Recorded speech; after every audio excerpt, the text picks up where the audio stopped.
Hi, my name's Judy Shatkin, and I just want to talk a little bit about Wisconsin ballot basics. The thing is, Wisconsin voting can seem a little complicated. The elections, why are there so many elections? What's up with that? Well, we'll talk about that. I'll show you some ballots, and then you'll be all set and you'll be a voting star. So fasten your seatbelt, and here we go.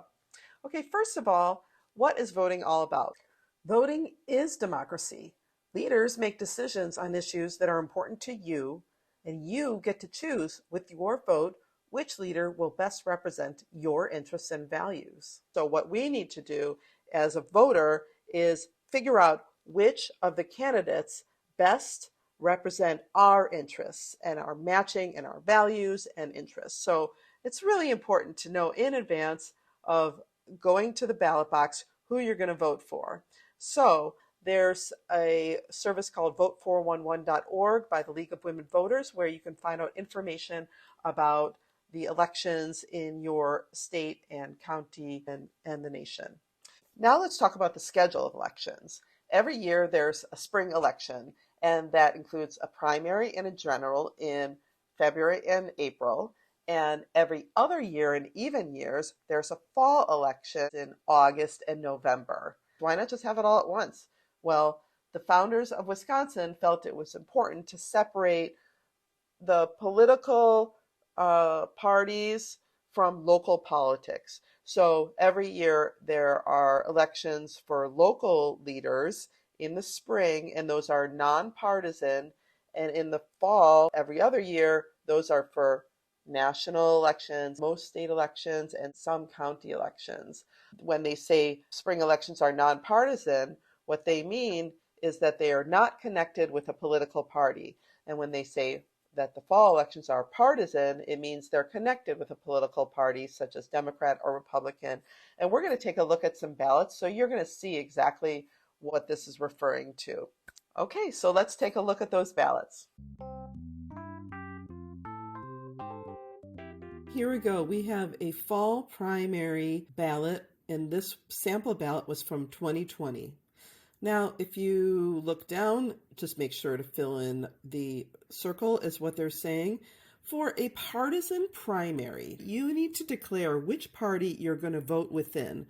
This is just for the primary, because once it gets to the general election, you can vote for any person that you want in any office. But here in the primary, you have to decide which party you're going to vote within and put a circle near whichever party you've decided to vote within.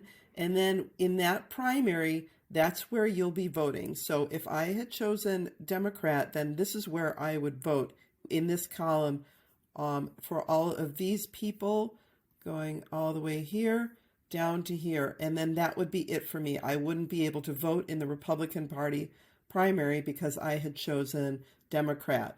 So you choose Democrat, Republican, or in this case, constitutional, and that election, those candidates are on the back of this piece of paper.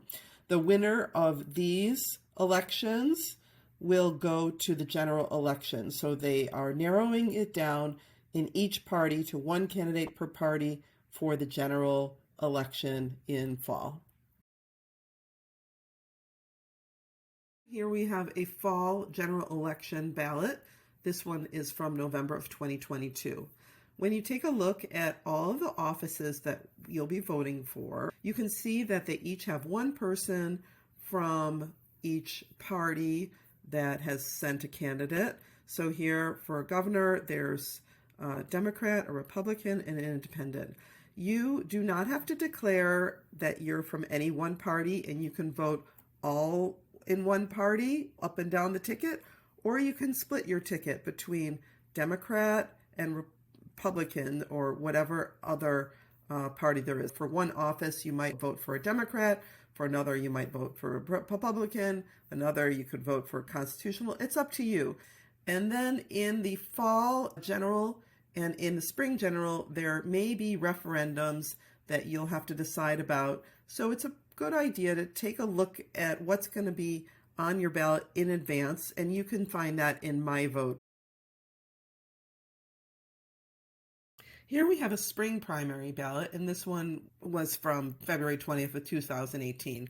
The point of the spring primary is to narrow the field down to no more than 2 people for any election that goes to the general election in the spring. So here we have a Supreme Court Justice primary where, as you can see, because it's a nonpartisan election, there's no indication of any party that they're connected with. So they're running as individuals, but they still have their own values and interests. And what you want to make sure to do is to find out which candidate has interests and values consistent with your own. So in the spring, in the primary and general election, make sure to look in advance at something like vote411.org or other information about candidates so that you know who will represent you the best. Also, notice that this is in February. The spring primary is in February every single year. So if you're someone that likes to vote by mail, you'll need to reapply every year. So it's not a bad idea to put in your calendar for the first of every year that you need to go on to mvote.wi.gov to ask for a ballot to be sent to you for each election for that year. In the odd years, you'll get 2 ballots just for the spring primary, and in even years, you'll get the spring and fall ballots, so that would be 4 ballots. But you have to reapply every single year. Lastly, we have the spring general election. This was from 2022, and as you can see, there are either 1 or 2 candidates for each office, and again, there's no indication of party, so you need to look in advance to see which person you want to vote for and who will represent you the best. Now we move on to one last type of election. Now, all along I've been saying the spring elections are nonpartisan and the fall elections are partisan. Well, this is a little bit of a kicker here, because here we have in 2020 and every 4 years, there's a presidential preference vote.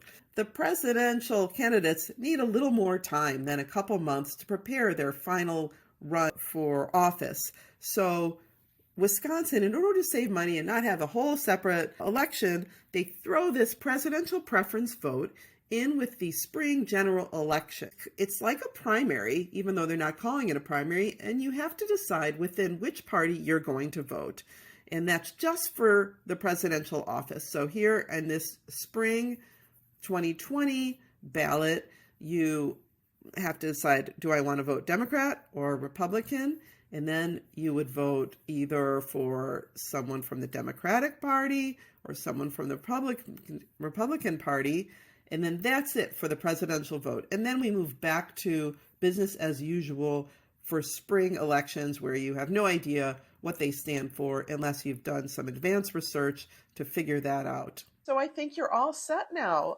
If you have any questions at all, please feel free to put notes in the comment or questions in the comment section. But you can also always call the Wisconsin Elections Commission. They're reachable by phone, and I'll put that information down below, and at elections.wi.gov by email, or online at elections.wi.gov. You can also get all sorts of information about your own voting at mvote.wi.gov. You can check your voter status, whether you're registered or not. You can see when you voted in the past. You can update your registration if you've moved to a new address. You can view a sample ballot. You can order absentee by mail or a mail-in ballot. So there are lots of resources there available to you. And also make sure to hit vote411.org to find out more about candidates for the elections that are coming up. Thank you for voting. Your vote guides the future.